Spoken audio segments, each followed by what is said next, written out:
Welcome to the 800 Pound Gorillas Album of the Week podcast. My name is Evan, and this week we have the multimedia talent Jay Snow's debut comedy album, Life is Funny. This special is real, authentic, and utterly hilarious. Join Jay as he discusses the changing face of Compton, family craziness, and the trials of sickle cell anemia. It's been a tough year, dog. This year alone, I spent over 30 days in the hospital. You know what I'm saying? When I was in the hospital, I got the call to do this. He was like, yo, Snow, you want to record your half-hour comedy special? I was in that bitch like, yes! Yes, please. So thank y'all for coming, man, for real. I'm happy to be here. Anyway, let's get to it. I'm from Compton, you know? Hell yeah. Home of the 4-time undisputed rap beef champions. You know, birthplace of Dr. Dre, Gangsta Rap, Serena Williams, me, and of course Kendrick Lamar. You know, when he dropped Not Like Us, I felt like Compton won the Super Bowl. You know, my favorite part about that beef is that nobody died. You know, because Compton is in a good place now. You know, we just got our bike lanes. We just got Tesla chargers.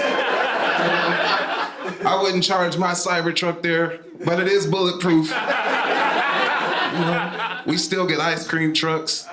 They don't come down the block till 9 o'clock at night. The nigga's selling way more than ice cream.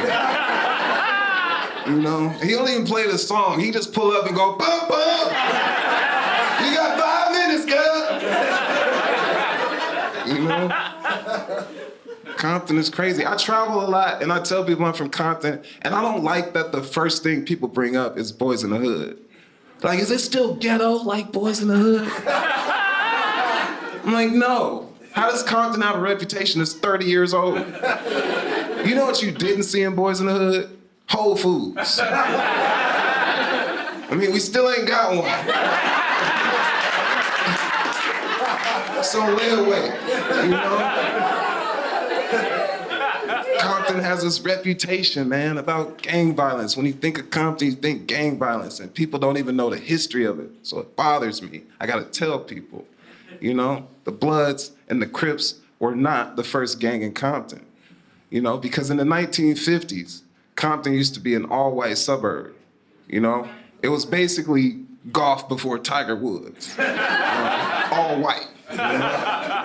And then after World War II, blacks and Mexicans started to move into the city because at the time, that was one of the few places they could get a house. And white people was like, fuck that. They started a gang called the Spook Hunters. Yeah, that's how flagrant they were with their gang name. It's like, imagine if before the Crips rebranded, they were called the Cracker Crackers.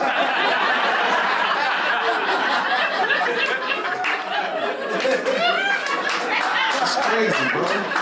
This is true. You can look it up. They were called the Spook Hunters. And so the Bloods and Crips were established as a form of protection against them. They were like, hey, don't come over here with all that, right? The Bloods and the Crips were a response to the Spook Hunters like Android was a response to iPhone. You know? And then the Bloods and the Crips just got really good at gangbanging. Here's how good the Crips got at gangbanging. White women are Crip walking on TikTok right now.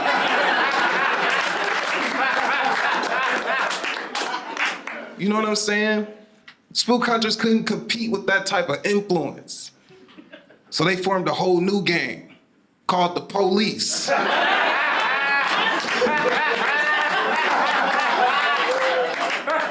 So what set you claim? LAPD? It's wild, boy.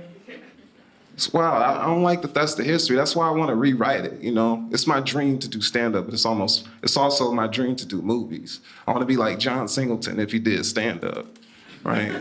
And I want my first movie to be called White Boys in the Hood. Starring Ben Affleck and Matt Damon. You know? I want to recreate all those famous scenes. You know the one where Ricky get killed in the alley? Instead, it's Zac Efron. You know? Matt and Zach are side by side walking down the alley, aimlessly scratching lottery tickets, drinking whole milk.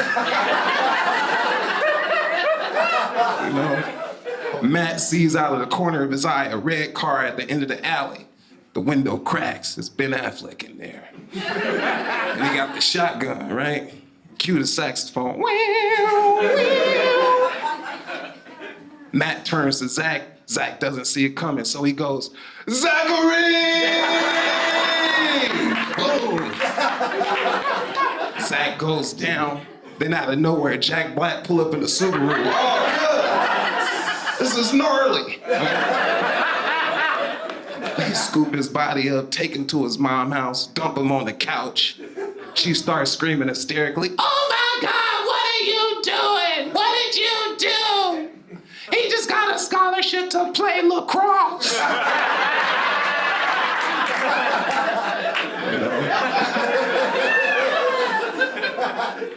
Then you see the end credits, right? White Boys in the Hood. Written by Jay Snow. Directed by Tyler Perry.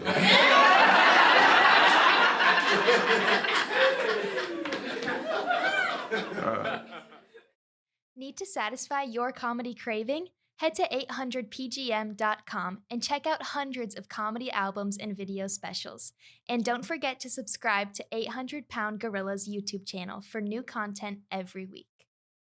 Compton is predominantly Mexican now, like most places in America. You know, Mexicans are dominating shit.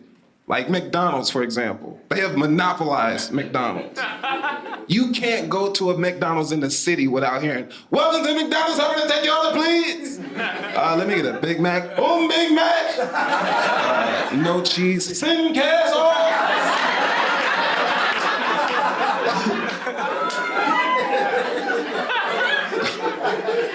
That's the best English you gonna get in there, dog. The cashier is the one who speaks the best English. Look, go to a McDonald's. The further into the restaurant you look, the less English they speak. You can't talk to the nigga on the fries. He's not even supposed to be in the country.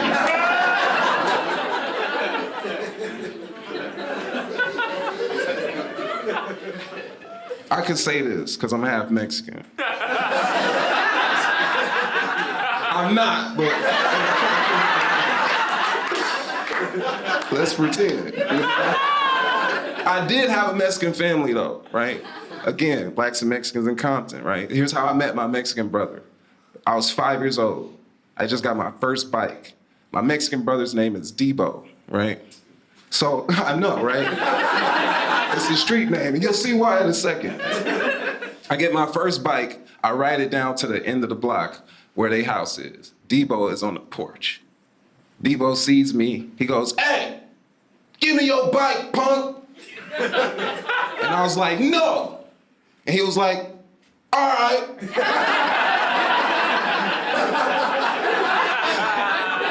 And then we became best friends.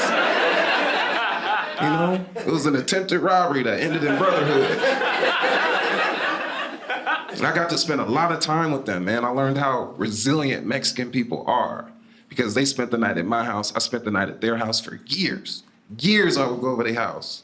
I ain't seen these niggas drink water one time.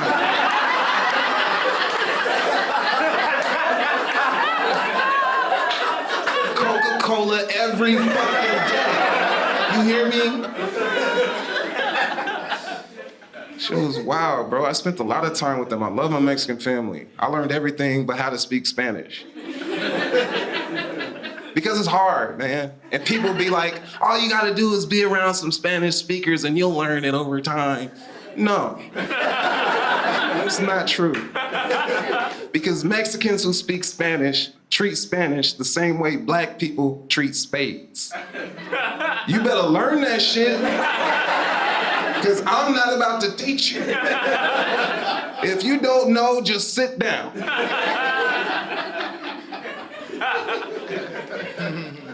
One time, his older brother's named Gerardo, right? One time, Gerardo got mad at me. He confronted me. He was like, hey, fool, you've been around us for a long time. You don't know how to say baño? It's like, nah, this motherfucker be asking for tacos and enchiladas. And Debo was like, chill. And then he switched to Spanish, because, you know, that's what they do when they say the shit they really want to say.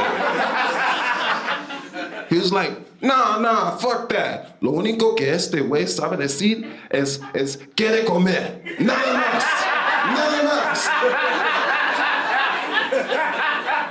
Which basically means, I know I had a burrito in the fridge. And I think this nigga took it. I'm paraphrasing, but I love my Mexican family, man. Nothing beats your God-given family, right? My immediate family was one of them ones, you know? And I was the youngest of 4 boys, so by the time my mom had me, she was tired of niggas. Both of my brothers went to Compton High, and then they went to jail. So naturally, she didn't want me to go to Compton High. She drove me to a high school 30 minutes away from Compton in a white neighborhood. Now, what she didn't realize is a lot of people had the same idea.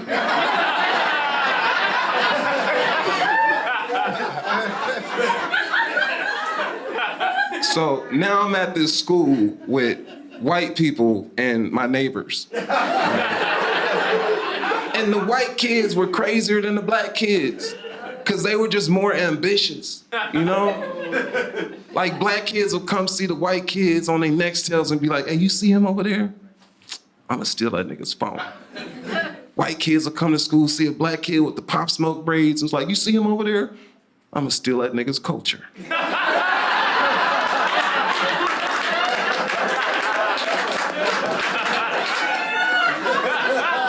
If you didn't laugh at that, I get it. The truth is an acquired taste. They were overprotective of me, man. My brother was one of these people because he was a felon. He was in and out of prison. He stole cars. He sold drugs. So naturally, he didn't want me to sell drugs unless they was his.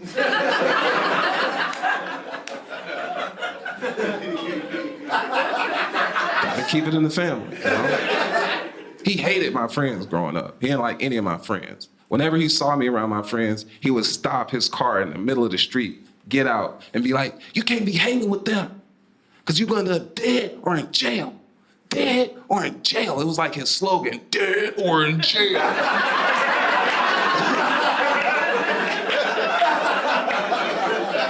It was crazy to me, because the first time I went to jail, I was with my brother. It was that nigga's day to babysit. He took me to this house where him and 10 of his friends were harboring a stolen vehicle, right?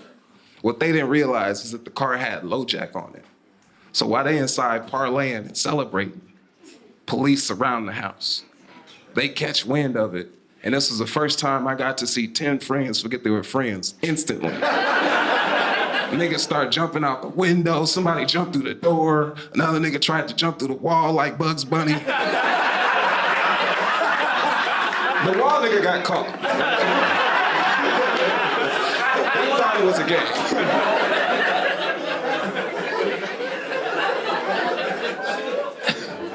Me and my brother ended up in the backyard, right? We start hitting fences. I'm 5 years old, running from the cops with my brother. We hop over one fence, then another fence, then up the third fence, you heard this woman go, oh my God, what are you doing? And then you just heard, shut up, bitch. And then my brother popped me because I was too young to curse, right?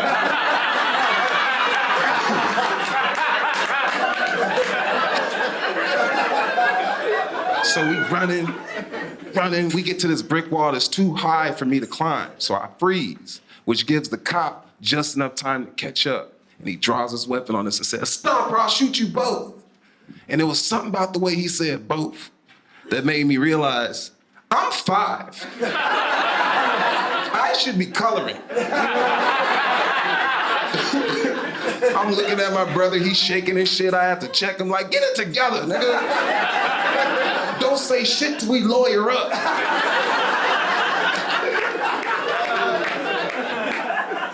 I had a few stripes at that point. You know, I stole some Huffies with Debo.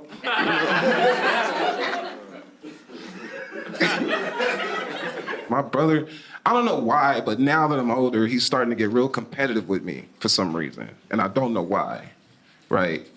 Like, I was in New York for pretty much all of 2022. I got the opportunity to write on my first late night show for HBO. It was dope until they asked me to write the first episode.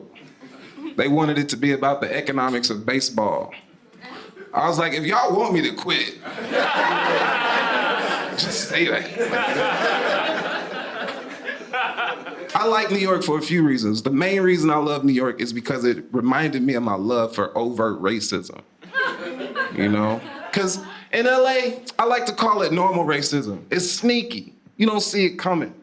It's like, imagine if this was a zombie movie, right? Only you didn't know who the zombies were until they tried to touch your hair or some shit. You'd be like, Rebecca this whole time, bitch.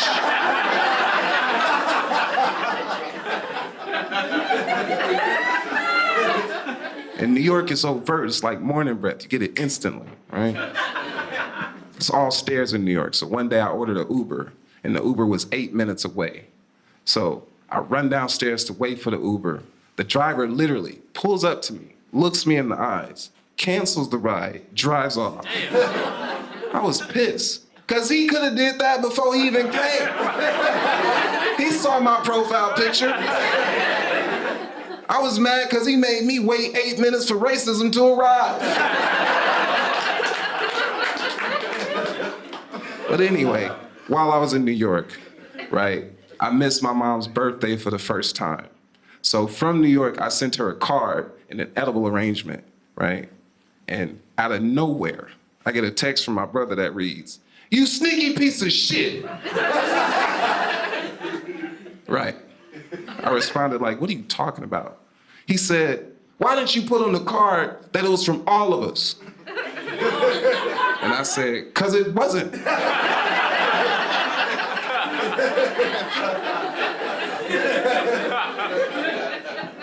Then you see the 3 dots and then it disappeared, right?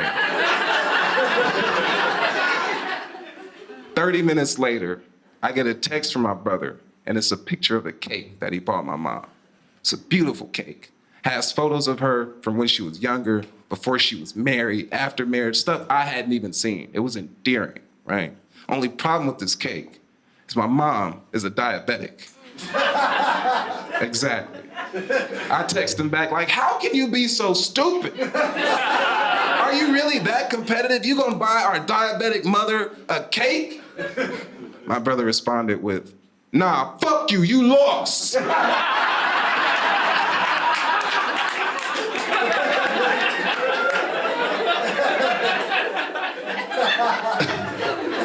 It's a true story. And I responded with, "No, we're both about to lose our mom. You idiot." Super competitive, man. My brother has what I like to call hood logic. You know, sound logic that sounds stupid, right? My brother smokes weed. So before he smokes a blunt, he'll take his jacket off, smoke the whole blunt, put his jacket back on, and be like, "Can you smell it? Can you smell the weed?" I'm like, "Yes, nigga." Just because you whispering don't mean you not loud. It's hood logic, right? Sound logic that sounds stupid. I was young. One time I didn't know how to talk to girls. So I asked my brother for advice. And he looks at me and he goes, "Listen, you can't treat a queen like a hoe because she won't allow it. And you can't treat a hoe like a queen because she won't appreciate it." And I was like, "Nigga, I'm 12. This note says, do you like me, yes or no? Do I give it to the bitch or not? What is this riddle?"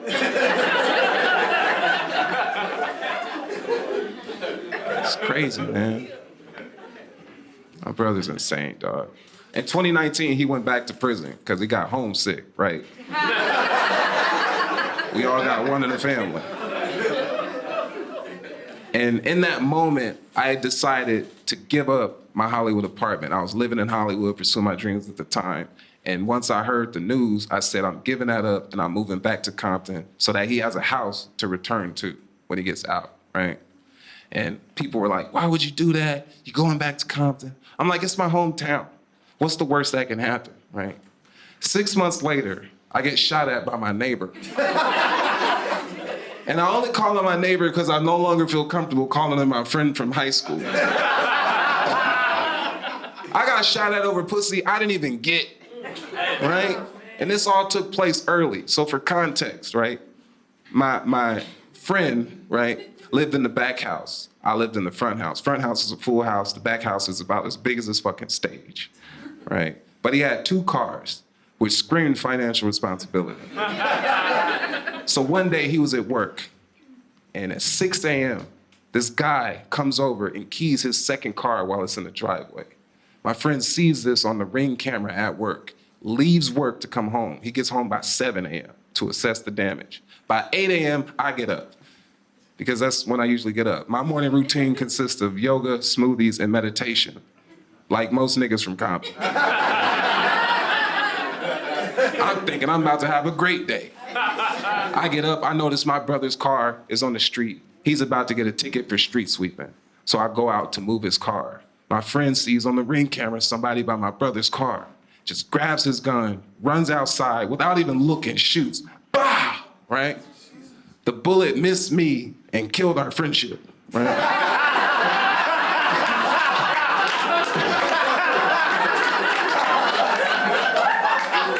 I was like, unfollow, right? And then I confront him. I was in shock. I was like, how the fuck could you shoot at me? What is wrong with you? And he goes, my bad. Turns around, walks back into the house. And I was frustrated. I was furious. I was like, this ain't where this is about to end. So I get my gun and I call another friend to bring his gun, because 2 guns is better than 1. We go to the back house. I knock on the door. Hey, bro, you gotta move. He immediately goes, you right.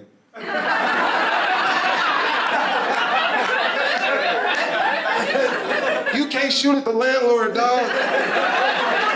It trumps loud music, late payments. You know? And I know some of y'all probably thinking, that's it? You didn't call the cops? I didn't. He was my friend and a felon in possession of an illegal firearm that I sold him. I didn't know I had to put "don't shoot at me" on the receipt.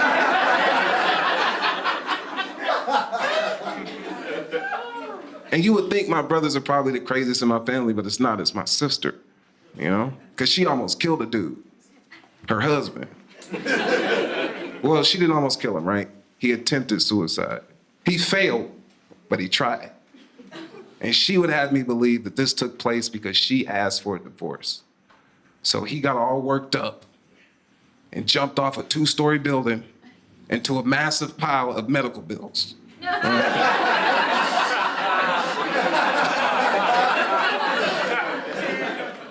I don't think that's what happened, right? Because at the time that this happened, they were arguing. And my sister can argue. What I think he tried to do was end the argument in a very extreme way. But you can't do that, fellas. You're not gonna end the argument with your girl, especially your wife. So what did she do? Go to the hospital. To do what? End the argument. This man broke his leg, his arm. He had a cut around his chin. She still went to the hospital, sat right next to his bed while he was hanging off of deer beeps. Beep, beep. And she says, look at your dumb ass. You can't take a little criticism, can you, huh? Here you go, always saying you're gonna do something you never do. And then she got mad. It's like, divorce me. She grabbed his arm, the nigga woke up.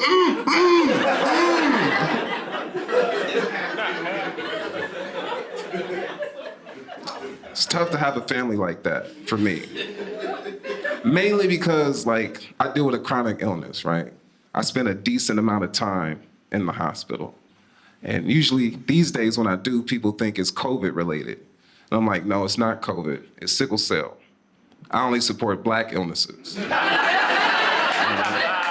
We got a few now. We got sickle cell, diabetes, and ever since Jada, we got alopecia.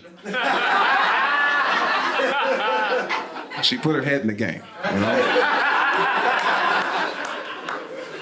It's the truth, man.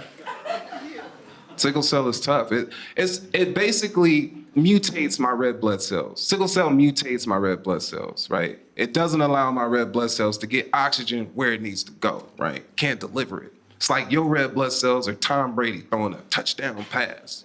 My red blood cells are pissed off UPS driver throwing your iPhone at the door. So it results in a bunch of stupid symptoms. Like, I'm anemic, which means I get cold very easily. That's why I'm wearing a sweater right now. You know how hard it is to be a man who gets cold easily? You know how hard it is to get bitches with goosebumps? Every time I go out on a date with a girl, my arms start breaking out. She look at me like, oh, are you catching feelings? And I'm like, no, bitch, I'm catching pneumonia. You know? It's a tough illness to have, dog. Every time I give a girl my coat, I'm risking my fucking life. And if I don't do it, I hear stuff like, chivalry is dead. Chivalry is dead. Fuck chivalry. I'm shivering.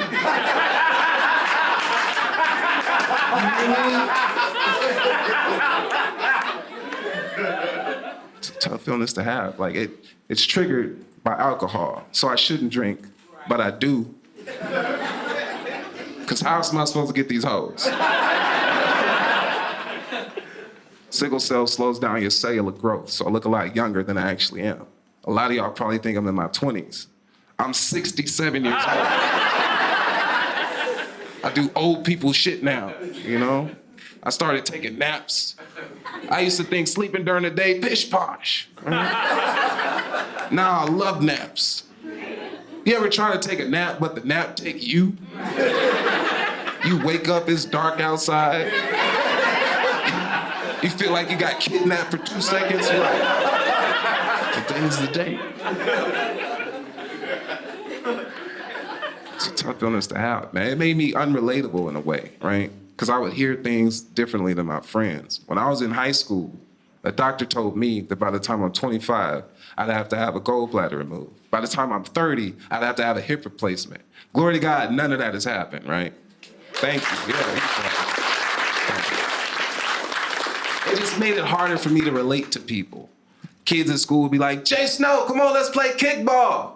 I'd be like, I can't. Why? I gotta save my head, nigga.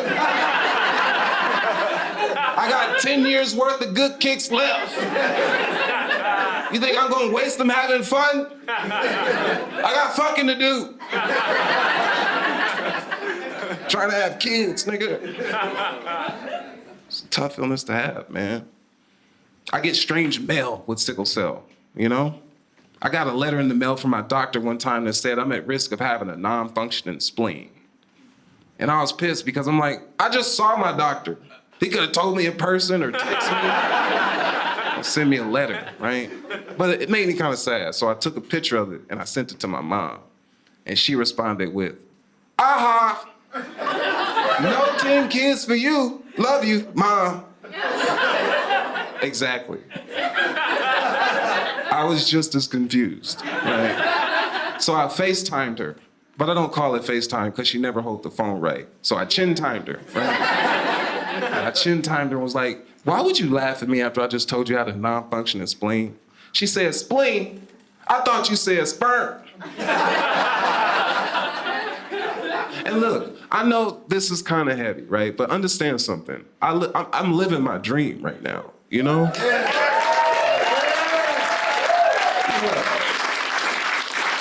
I traveled the world, you know? I've done things that I wanted to do for my whole life, so I have a good life, right? I just deal with dumb shit all the time, right?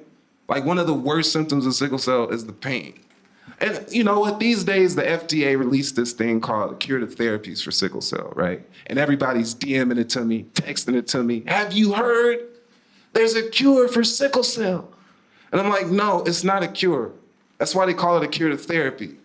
So you can't sue them if the shit don't work, right? And they're not even telling you the worst part about these curative therapies. One of them is $2 million. The other one is $3 million. Sickle cell predominantly affects African American and Latino people in this country. What Black or Mexican family you know got $3 million just sitting around? And if they did, I wouldn't use it for this shit.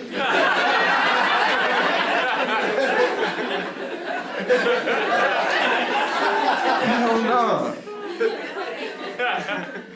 The best that these pharmaceutical companies could do with these curative therapies is incentivize them, right? Just pay Black and Latino families $3 million to kill the nigga with sickle cell. I know that's extreme, but it'll cure a few things, right? One, it'll eradicate this illness. Two, it'll give Black and Latino families a fair chance at generational wealth. Three, and this is a sadder fact, is we'd have to see America descend into sickle cell Hunger Games edition, you know? You'd have to watch out for booby traps when you go to Burlington Coat Factory. People will start claiming sickle cell who don't even got it. I got sickle cell, where's my $3 million? Sir, you're white. I'm Creole. You'd hear about people dying in strange ways. Did you hear what happened to John? No, what happened? He died. How? He put on a heating pad and had fentanyl in it.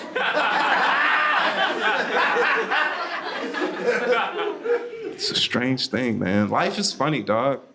And even when life ain't funny, it's up to you to find a way to make it funny. Because sometimes it's the only way to get through a really dark time, right? And I developed this skill at a very young age, before I even knew I had it. I was 10 years old, right? And my father had just died. Don't worry, I didn't know him any more than y'all did. Right? But I remember like it was yesterday, it was Thanksgiving, and my Cowboys was losing, right? So my auntie pulled me to the side, and she was like, hey, I gotta tell you something. And I was like, what? And she was like, something happened to your father. And I was like, who? And she was like, stop being a smart ass, right? She was like, your dad got in with the wrong crowd. You know, he started taking some hard drugs. Him and two of his friends broke into a warehouse after hours. While he was inside, this alarm got tripped and the gate started to close. They tried to make a run for it. One person got out, second person got out, the third person was your dad. And he got pinned by the gate, suffocated, passed. Right. My 10-year-old brain couldn't even process this. The first thing I did was just blurt out, there's no way he got into heaven.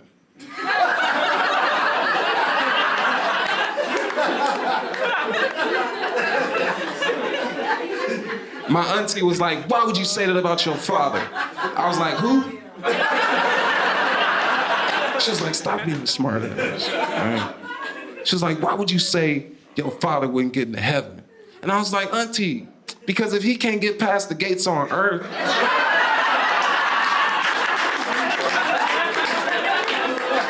how are we gonna get past that?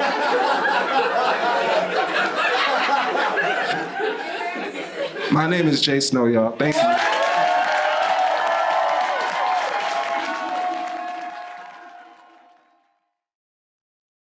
Thanks so much for listening to 800 Pound Gorilla's Album of the Week podcast. Tune in every Thursday wherever you listen to your podcast and find us on your favorite social platforms.